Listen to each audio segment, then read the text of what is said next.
Hello my friends, it's the Game Boy Geek here, and today we find ourselves in a hexagon-shaped cage getting ready for a mixed martial arts battle where you'll be exchanging punches, kicks, takedowns, and submission attempts in order to defeat your opponent.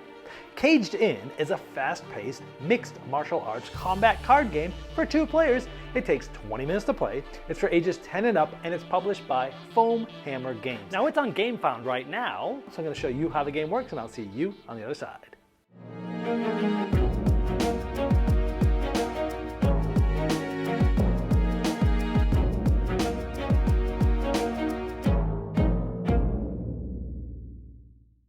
This is a preview, so all the art and components you see here are not final. They're prototypes. To see all the most up-to-date art and components, check the link in the description of this video.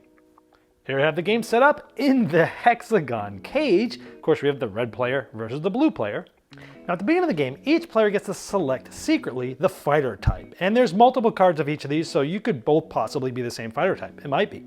And you'll secretly take one, and then you'll reveal simultaneously. As you can see, you get the judo fighter, the pure striker, wrestler, submission fighter.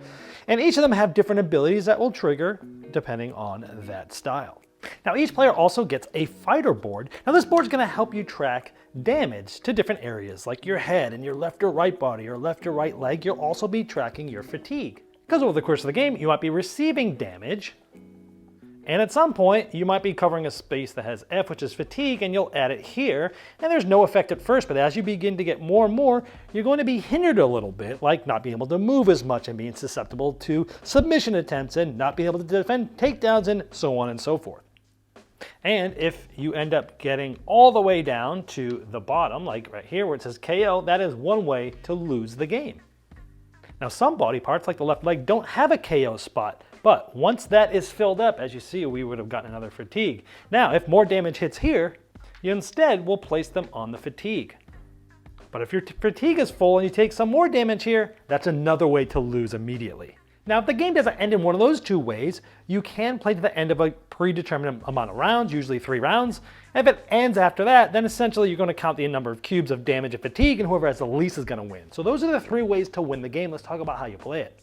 Now, there's 2 types of cards in the game. There's some when you're standing up and some when you go down to the ground. At the beginning of the game, each player is going to start with 5 of these cards, and it's a tactical card game, if you will. Now the players actually start on their colored hex, and if you start your turn on one of those, you get to draw an additional card at the beginning of your turn, but then you're going to be playing a card for different effects. Sometimes when you play a card, you're just going to be using it for footwork, like moving that many spots through the different hexes.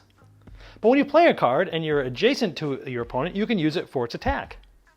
For example, you could use this for the sweep kick, and this is going to be angled at the right leg.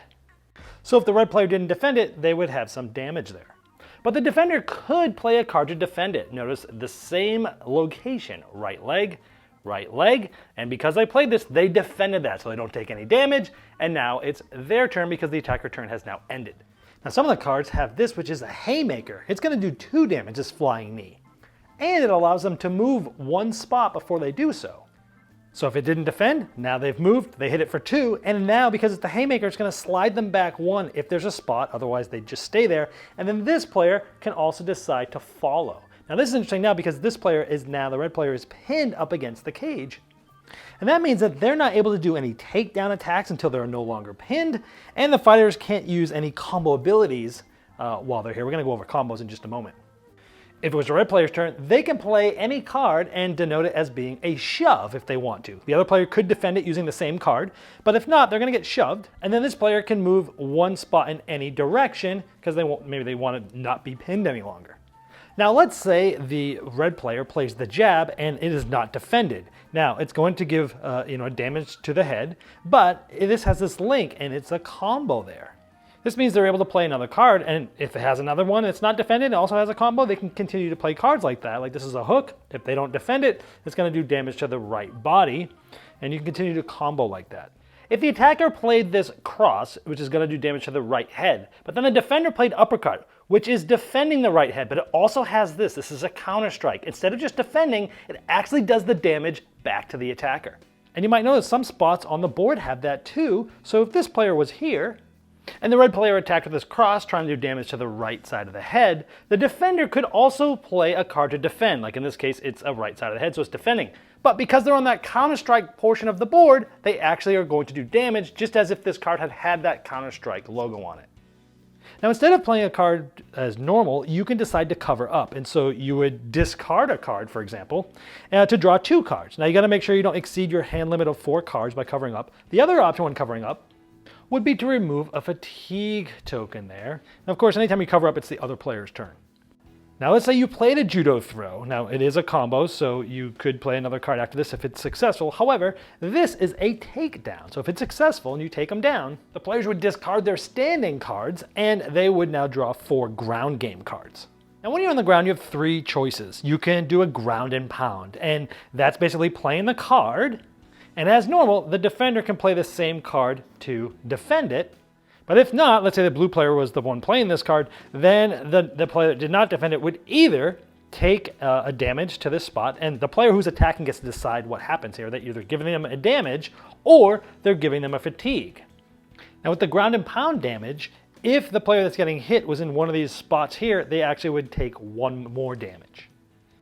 But however, let's say their board looked like this and the blue player played this and they wanted to go for a submission.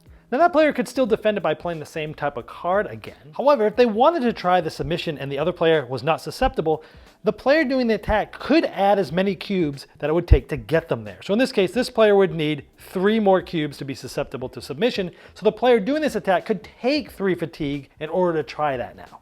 So if they weren't able to defend, then they're going to go to the deck of cards.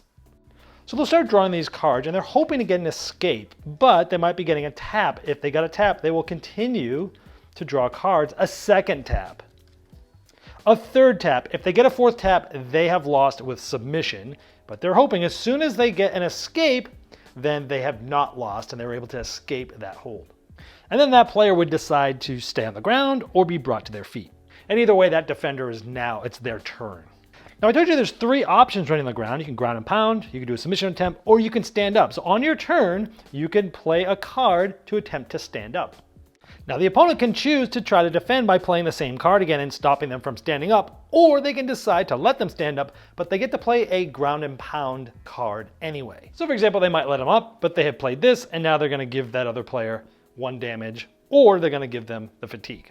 And when doing that, the player that's standing can't defend from this. If a successful stand happens, then the player's going to discard their cards from the ground game, and they're going to draw 4 cards from the stand-up deck. And that's pretty much how you play the game. Again, you're trying to knock out or totally fatigue the other player to win immediately, or at the end of rounds. Now, the end of the round ends when the last card of either the stand-up or the ground deck is drawn. And then fighters can either remove 2 cubes in any combination between damage or fatigue. So they might remove these 2, or they might remove 1 of these and 1 of these. That's a little dangerous too, because now if they get 2 more here, you're still going to add more fatigue. Or for each cube they decide not to take off, they'll draw an additional card at the beginning of next round. And you can play any number of rounds, 3 is recommended. And again, if it goes into the 3rd round, then you're going to add up the amount of cubes, and whoever has the least on their board is the one that's winning. So yeah, you're either going to win like that at the end of the 3rd round, or you're going to win immediately, as I mentioned earlier. Now let's take a look at some of these abilities. So like the judo fighter, for example, takedowns deal 2 damage. And you can attempt takedowns even when you're pinned against the cage, and all takedowns have combos. So as you can see, they all have different sort of things that they do. The submission fighter, ground and pound attacks do 2 fatigue. But do no damage. And you can use 2 cards on a submission attempt, but both must be defended. So again, they just have all different little flares there. Feel free to pause to read the rest of these abilities. Now here are some of the stand-up cards. These aren't all of them, but many of these are ones that I have not yet shown you. Feel free to pause and check them out in more detail. And here are some more of those ground game cards. And finally, as you can see on the player board, it has the different icons that I've been showing you, and it tells you what they all do for easy player reference. Well, there you have Caged In, and as I showed in the overview, it's a tactical card game that uses different strategies for moving around the hexagon cage and fighting while standing or on the ground. Now, if you'd like to see the most up-to-date art and components and all the different pledge levels available, you can click the link below me right in the description of this video. That's going to take you to the Game Found project page, and I'm sure that Foam Hammer Games would love your support.